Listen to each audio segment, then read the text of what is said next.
Yo, what the? We are back in the booth.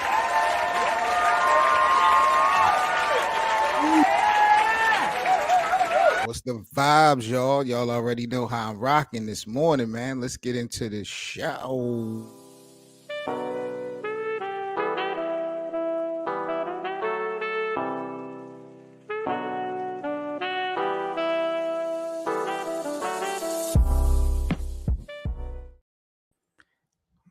My God.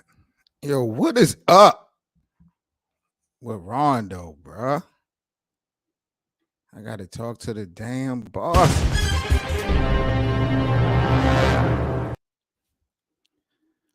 So Rajon got booked, it looked like, in a traffic stop in Indiana for gun possession, marijuana, and paraphernalia. Now they're saying that the weed was just like personal use, so it might have just been a blunt. So I see jokes, people say that Rondo riding around dirty. He got locked up because he had the handgun. Rondo is a wild boy. Like, you talk about Westbrook being kind of like, seeming to be kind of like demonish or savage like. Rajon Rondo is the real deal. He played with them poles, bro. If y'all remember, because he got locked up for the gun, and Rondo is currently on some type of no contact, like a restraining order or something like that for an incident that happened a couple years ago. So he's not supposed to have a gun on him. If y'all remember, what was it, 2 years ago in Kentucky? Remember Rondo girl had called the police on him or something, and she saying that he had threatened her with a gun and with the kids and all that. Like, y'all remember that? But it kind of got, I think when they went to court, I think they like negotiated or something like that. But Rondo has got a history of playing with them things. People talk about Ja Morant. Like, I'm wondering, like, what's up with Rondo? Because even like back in the day on the basketball court, like, yo, Rondo, I'm not gonna say he was, but I mean, I don't know. He spit in Chris Paul face. No, didn't he spit in Chris Paul face? Or did Chris Paul spit in his face? I think he might have spit in, like, yo, oh my God. Yo, Rondo is one of them ones, bro. That's why when he was with the Lakers in 2020, definitely one of the reasons why they won the NBA title. I don't see Rondo. I mean, I don't see the Lakers winning in 2020 in the bubble without Rondo. Like, yo, his key moments was very pivotal. But bro, I don't know about this dude, bro. He, to me, is on some other stuff. Okay, appreciate that, Jay. So he spit in Chris Paul face. Like, yo, he been on some gangster stuff. Like, he is obviously about that life. Playing. I think he played in Kentucky. I don't remember him having a history of trouble playing in Kentucky. When he was with the Boston Celtics in 2008, like, he was still under KG, Paul Pierce, the rest of them guys. So he was coming into his own, but if he had behavior problems back then, it kind of had to go under the radar, or those stars of the team did a very good job of kind of neutralizing how things got out when it came to the Celtics. Because I don't remember Rondo. I remember him being gritty. Some might say borderline dirty at times. Like, he plays hard. I don't have a problem with that. But, as far as like street, being gangster, you can kind of get that vibe that Rondo don't play, like he's zero tolerance. You can definitely get that vibe from him, even when you watch him in interviews. Like, he don't be smiling and doing so much extra. Like, he really give you that kind of vibe that, like, you really don't want to F with me. But he played with them. He played with them sticks, bro. This is the second incident in 2 years that allegedly Rondo got caught up with a gun, and he not even supposed to have a gun in this incident. So you gotta wonder, like, bro, Why are you out in Indiana riding around dirty like that? Not only because of whatever laws they have, you specifically are on a restraining order, a no contact restraining order, which prevents you from possessing a handgun. So why is you out here, over doing it? What's really good? Like, is you cool? This is the second one good. 2 years ago, if you go back, 2 years ago in Kentucky, I think it happened in Kentucky, his girlfriend had called the police. Let me see if I could find a specific report uh about this. Yeah. In 2022, an emergency protective order was filed against Rondo in Louisville, Kentucky, but it was later dismissed after the two parties had reached an agreement. A woman had alleged in the request for protection order that Rondo threatened her with a gun. Y'all remember this story? Remember the girl, she had said that Rondo threatened her with a gun and she feared for the safety of her children? That was about 2 years ago.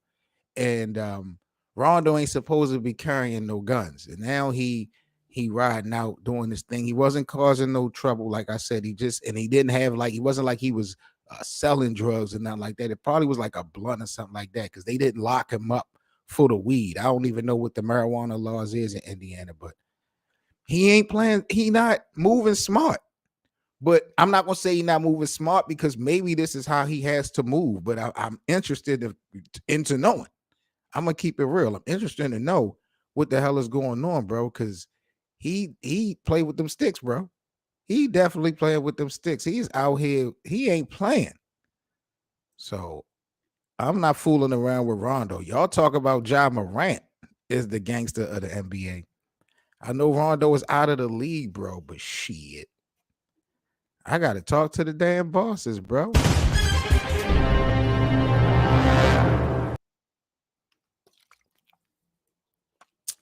Good seven said, I hope he doesn't end up losing everything as he gets older. Hopefully, this is just the one big mistake.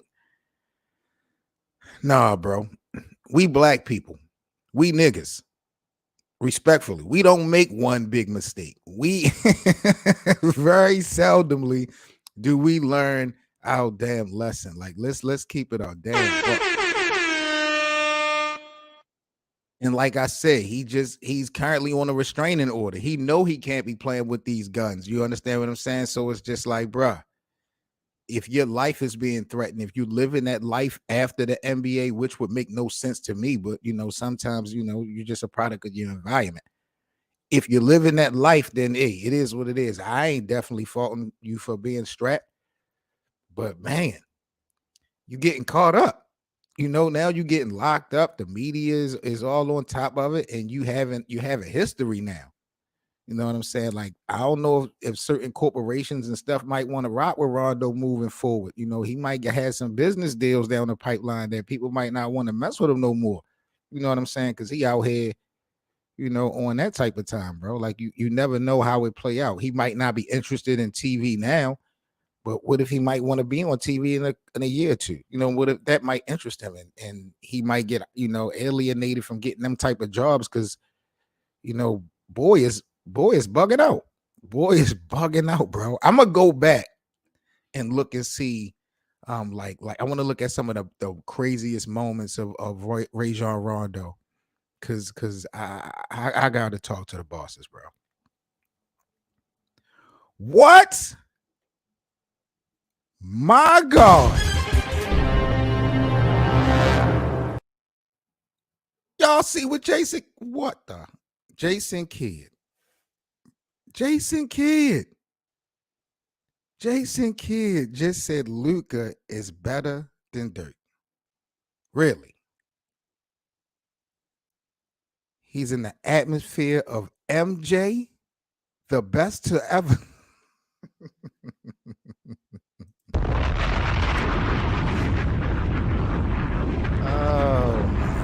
Oh my God. Bro, what is Jason Kidd on, bro? This is money right here. This is money right here, bro. We got to talk about this real quick, yo. Jason Kidd is clearly out his damn mind. Now, I know this is your guy. You're going to have to stand up for your guy. But we got to talk reality. Like, bro, it's a whole bunch of cap in this statement, bro.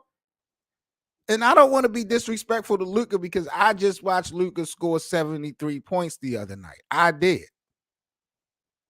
Maybe I got to get another television because I watched Dallas lose the next goddamn game. Let's give it up for Dallas and Luka not being consistent. Let's talk about that.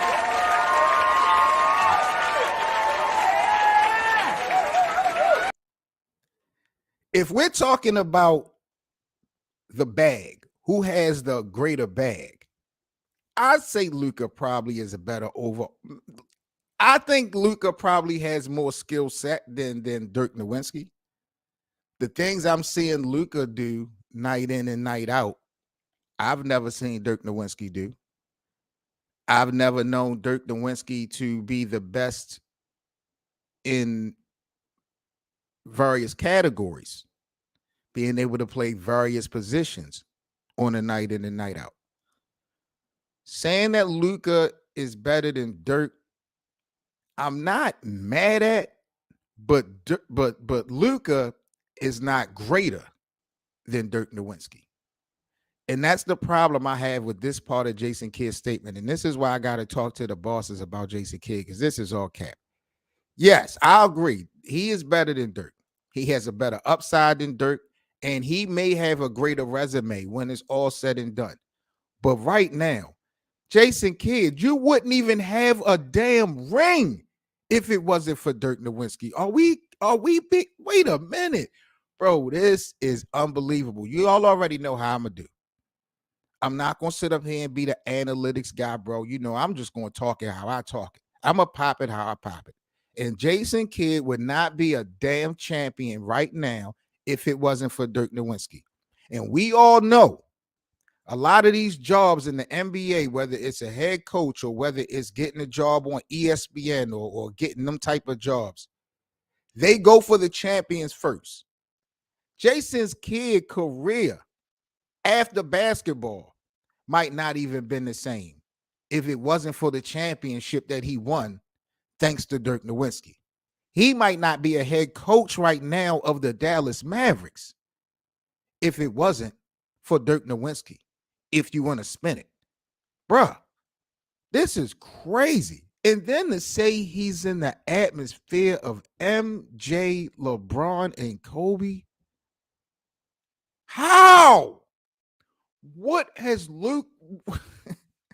Bro, I hate when I have no problem with teammates, fans, coaches, family members, whatever have you. Show your respect. But this is just pathetic, bro. This is pathetic. I don't think there's nobody in the NBA community that could possibly break down to me how any of that makes sense from Jason Kidd, bro. You can't. You can't explain to me how Luka is in the same conversation with MJ, Kobe, and LeBron unless you are breaking that conversation down to something real minimum or specific, like the impact of being the face of the team, something like that. Luka's not the face of the league. LeBron, Michael, Kobe has been the face of the league. Luka's not a champion. LeBron, Michael, Kobe are champions, multiple. Luka has never even been in the championship round. Like, this is just ridiculous, bro. This is just ridiculous.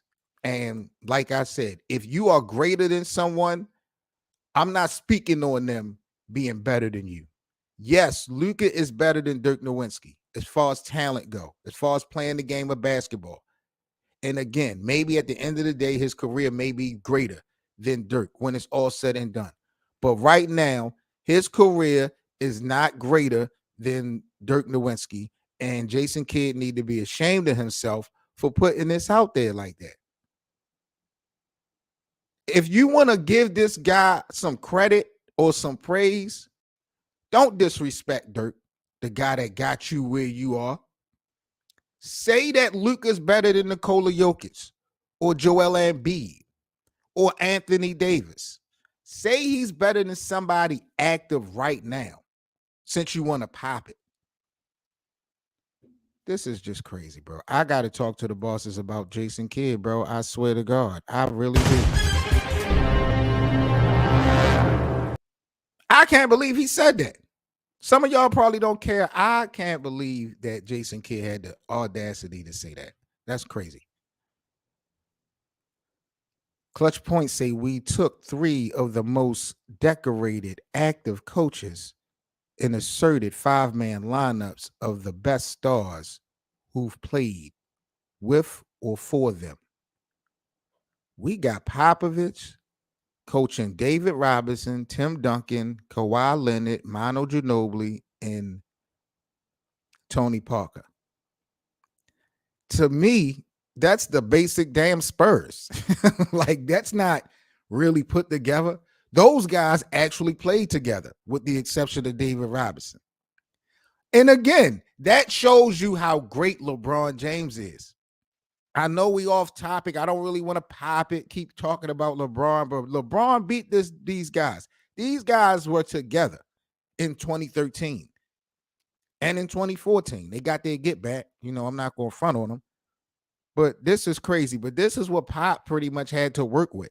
That's why I feel like Popovich is not the greatest basketball coach of all time. To me, it's Phil Jackson by a long shot.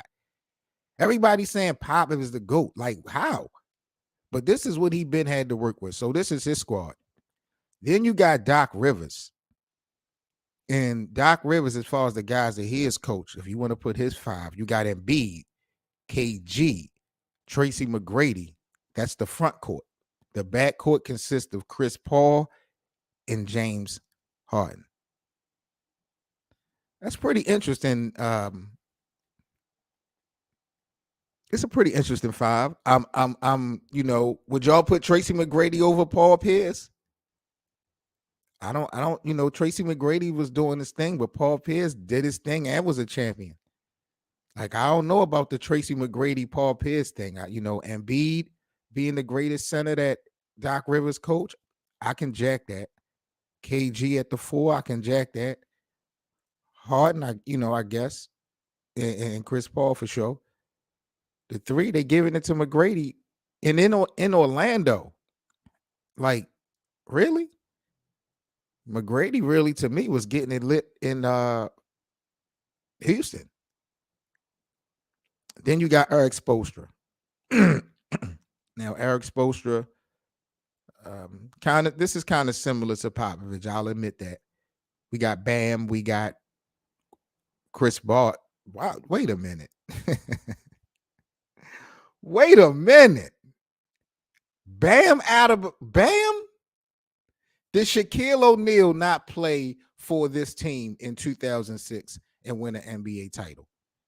Did Shaquille O'Neal not go to the Eastern Conference Finals with this team in 2005?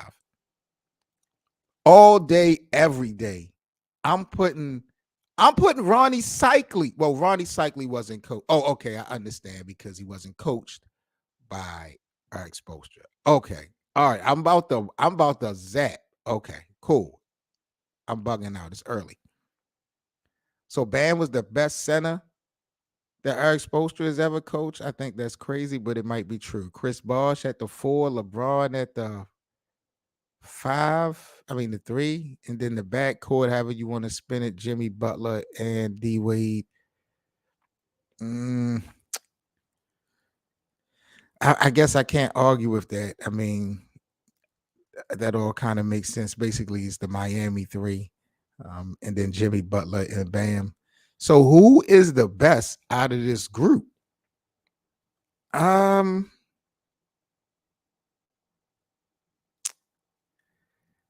think Miami. I'm not saying that Eric Spoelstra is a greater coach than Greg Popovich, not by a long shot. I'm not saying that. But I feel like the big 3, of Wade, LeBron, and Bosh, I think that kind of balance out when we talk about Tim Duncan, Manu, Kawhi, and Tony Parker. We've seen that before. We read that book a couple times, and they've kind of split even. So I'm comfortable with that. So that basically leaves us to David Robinson versus Jimmy Butler and Bam Adebayo. Like, is David Robinson better than both of those two guys? That's really what it boils down to. And David was a dog. David was a dog.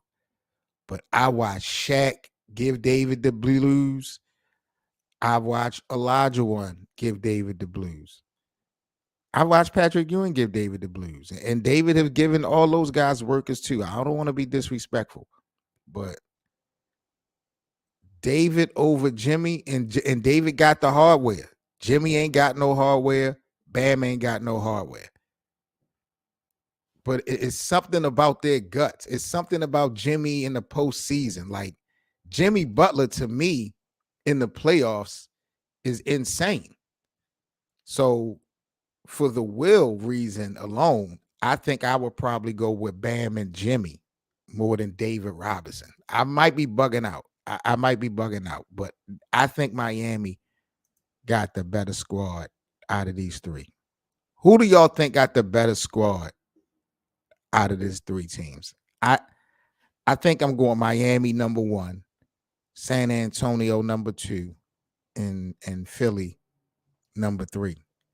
You look at Doc Rivers, as far as players go, only one of them has won a title, right? KG is the only one that won a championship. Doc Rivers won his championship with KG. So you got you got one, two, three, you got four guys right there that don't even have no hardware. Everybody on San Antonio got rings, and 3 of the 5, well, 1, 2, 3, 4 to 5, 4 to 6 people from Miami got rings. Shaq, if Shaq was being, Eric Spoelstra wasn't the coach of Miami in 2006. If Eric Spoelstra was the coach in 06, there's no way in hell I'm putting Eric Spoelstra. I'm putting Bam over Shaquille O'Neal. But that's the reason why I think they got Bam there. Damian Lillard isn't ruling out a return to Portland. See what I'm saying, bro? See what I'm saying? I tried to tell y'all. This nigga Dame, bro. Why are you even talking about returning to Portland? You haven't even completed 1 year in where we at, Milwaukee right now. Like, Damian Lillard need to be drug tested. This is crazy. I see there being a time where I play for the Blazers, but it won't be right now. Of course it won't be right now. You're under contract. Bro, are you really kidding me, man? This is what I'm talking about when we talk about these stars and superstars of the NBA. This guy Damian Lillard, yo, I can't go by his play on the basketball court. I'm sold. He's definitely a superstar. But when he start doing this, I don't pay attention to nothing Damian Lillard ass be saying, bro. Look at all that capping he did when we talk about joining super teams and all that, like all that stuff he had to say all them years. Now you see what he did, join Giannis, wanted to join Miami. You know what I'm saying? Got his way out of Portland. Cool. Now you haven't even completed the season yet. Y'all just fired your head coach. Y'all battling for the top 3 spots in the NBA, or at least in the Eastern Conference at the least. And you talking about playing again in Portland. Bro, you tripping. Because first of all, the importance of that would be as if you were going back to Portland as a champion, having something to actually bring back if you want to take it there. You don't have no chip yet with Milwaukee. It's not a cakewalk that the Bucks is going to win the damn championship, especially when you got Doc Rivers as your head coach. That move alone, head coach Doc Rivers joining the Milwaukee Bucks, is definitely going to come back to haunt them. No doubt about it. You see they lost in the first game of his coaching stint with Milwaukee. They'll get it together and win some games, but I promise you, we don't judge Milwaukee until April and May. We'll see what the real is when it comes to Doc Rivers, because we read this book. He is the all-time worst head coach in playoff history. the biggest choke artist as a head coach in history. More Game 7 losses than any head coach in NBA history. Now, Giannis has proven it. He's gotten it done one time. Damian is still trying to find his way to the promised land. I was definitely not sold that Milwaukee was going to win this championship in their first year, even with Adrian Griffin, no matter how this thing was going to play out. I did not have Milwaukee as a champion this season, even with Dame. And now this guy has his mind set on some type of reunion or return back to Portland. For what? I don't even know. Like, I don't want to disrespect him and say he's not committed to his team or to playing the game. But your mindset is weird as hell for you to even answer this question. I don't care if somebody asked you the question. You're a professional. You already know how to duck and dodge. And to me, this doesn't give me any. You basically saying you don't have no plans on retiring in Milwaukee. It's like you're a rental. So that also lets me know that you're not comfortable playing with Giannis as you being a Robin. You'll do it for now, but that's not what you want to do. And I've been saying it. This is a reason why Milwaukee's not going to win. These two guys are going to bump heads before the season is over with. When these games get close, and when we get down to the fourth quarter, when we get into the playoffs, Damian Lillard is prime time. But Giannis is a champion. Giannis scored 50, I believe, in a closeout game of the NBA Finals. Those guys are going to have a issue with each other when these games get close in the fourth quarter and they really count on who's going to lead the offense. I'm telling you, Doc Rivers, my God, this is interesting. But Damian Lillard talking about returning to Portland already, and you haven't even completed the season with the Milwaukee Bucks. I really don't like that at all. One other thing I don't like right here, LeBron James, if you see him walking off last night, they got blown out by the Atlanta Hawks. 2 losses in a row for my Lakers. But LeBron James, he's famous for this. He walks off when they getting embarrassed before the buzzer actually sounds. When you can look, it's about 12 seconds left on the clock, and the Lakers are down, I believe, by 16, 17, something like that. I can't even really see. But 12 seconds left on the clock, and LeBron James goes to the back in the locker room. We've seen him do this before in Cleveland. He's done this before, I believe, in Los Angeles. It's definitely not a good look. I don't care who you are. I'll be the first one to say it. And you know LeBron is my guy, but I'm never jacking that. Like, you go down with the ship, however disappointed you are, you let them guys know in the locker room because that's where you're headed anyway. But never, ever disrespect the game. LeBron knows better, and I don't like the fact that LeBron has been able to get away with that.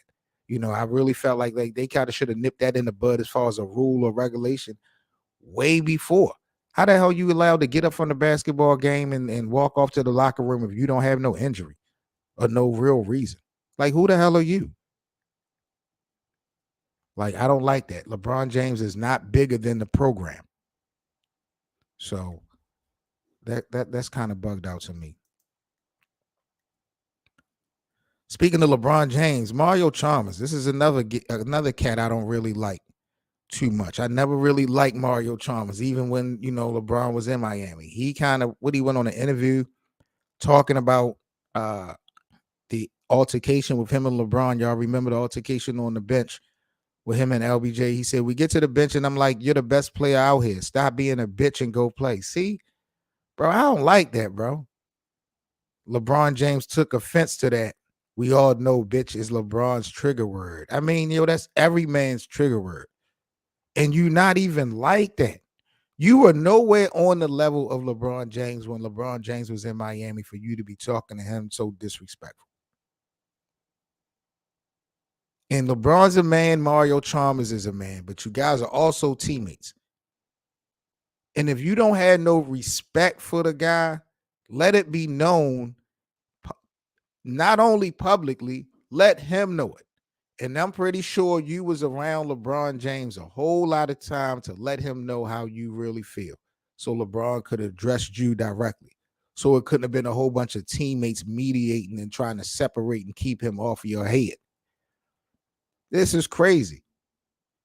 I remember Cameron went in on this dude, bro. Like Mario Chalmers, bro. I don't like that. And you using that B word to do what?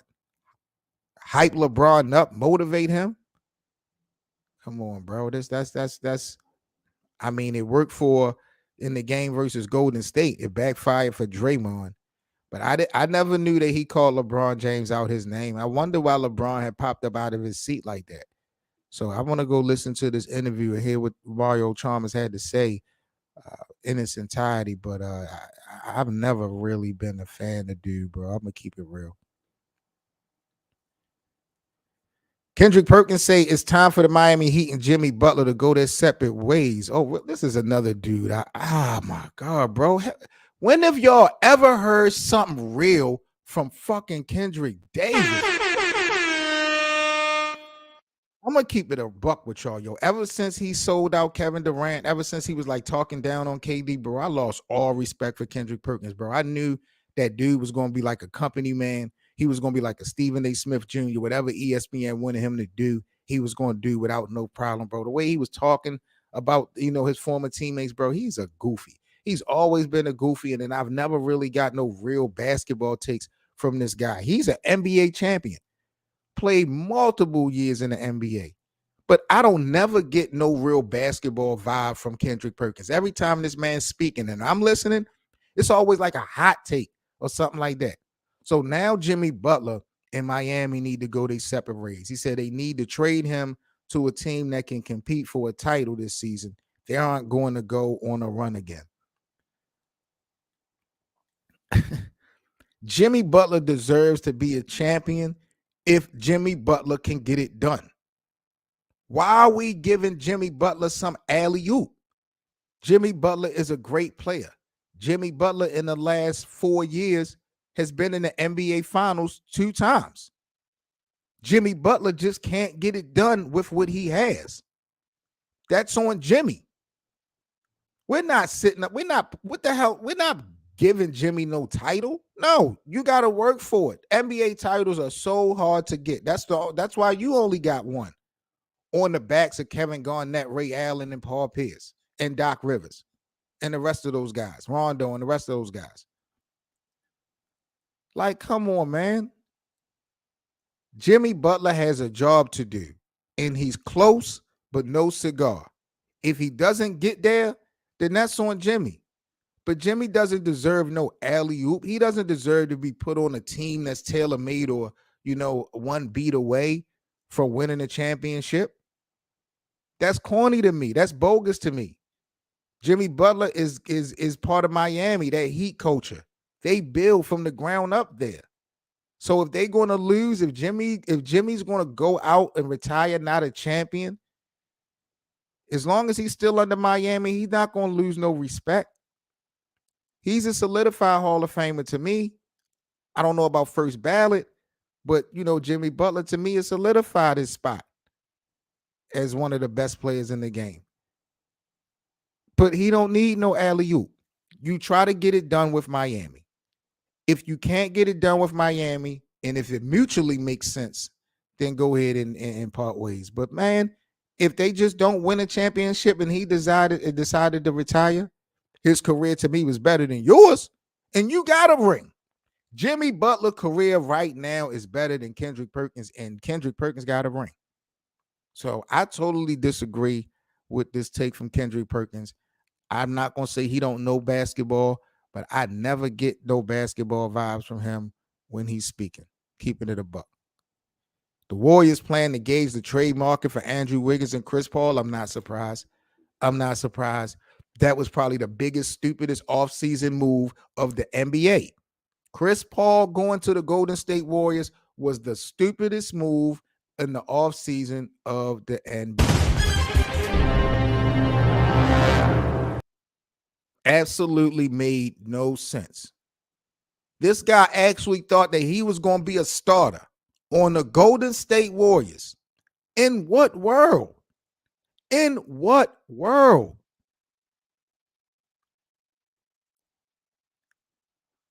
People have to realize, and these guys are in better situations than me as far as their life, but I am older. People have to realize that circumstances and situations mean a lot. And everything does not evolve around you. Y'all ever heard that saying before? Everything doesn't evolve around you. This is a prime example for Chris Paul because Chris Paul had the audacity to think that he would be a starter with the Golden State Warriors, which would warrant two things happening: Steph Curry being removed from the starting lineup at the point guard position, or Steve Kerr totally revamping his starting five lineup. Now, Steve Kerr was saying he was willing to do that, and that may be what it needs to be done to take the season. He was saying that in the offseason, but I believe he was only saying that because they had Chris Paul under contract, and you want to appease, a future Hall of Famer that you have coming into your organization. So Steve Kerr was saying all the right things, but in no way, shape, form, or fashion did I ever believe that Chris Paul was going to be starting for the Golden State Warriors. For this thing to work, Chris Paul was going to have to buy in to coming off of the second unit. And up to the beginning of the season, Chris Paul was talking and having conversations about starting. I believe they even started the season off with Chris Paul. They moved Steph. They did some old weird, funny stuff. And you knew it was only time was going to just tell it. And Chris Paul, it's not about you. This is not about you. You're a great point guard still to me. This is not about what you can still do. What they got in Golden State as far as a system, even Kevin Durant can't change. You're not that type of guy. You don't have that type of cachet to be able to go in there and have Steph coming off the bench or having their unit for 82 games, their starting five unit be revamped so you can be a starter. You're not bringing anything to the table of the Warriors. Those guys are champions, multiple. You haven't got one yet. So I knew this really wasn't going to work from the start. It's going to be interesting to see where Chris Paul winds up and land. But, this has really been a nightmare in Golden State for CP3. All right, man, let me get up out of here. I got to be at work in less than 60 minutes. I am tripping. But y'all already know how we rocking here, man, at the Best of 7 Sports Talk. Like, comment, and subscribe, y'all. I will catch y'all tomorrow. I'll probably be doing morning live streams, probably Wednesday, Thursday, and Friday, because I work late on Wednesday, Thursday, and Friday. Monday and Tuesday, if I do live streams, I'll have to be in the evening. But I'm about to get a schedule together. I know I was kind of sick in January, so we haven't really did much live streams this month. But we at the top of February tomorrow, and I'm getting the schedule together. So, we'll definitely be chopping it up. I'm going to have open panels and everything. Y'all already know how we do here. So make sure if y'all new to this platform, subscribe. Let everybody know about the Best of 7 Sports Talk. If y'all enjoyed today's stream, hit that like button for the kid. And y'all stay safe this Wednesday. I catch you guys tomorrow here on the Best of 7 Sports Talk. I'm out. I got to go to work and get paid. Y'all already know the drill. Y'all be good. Peace.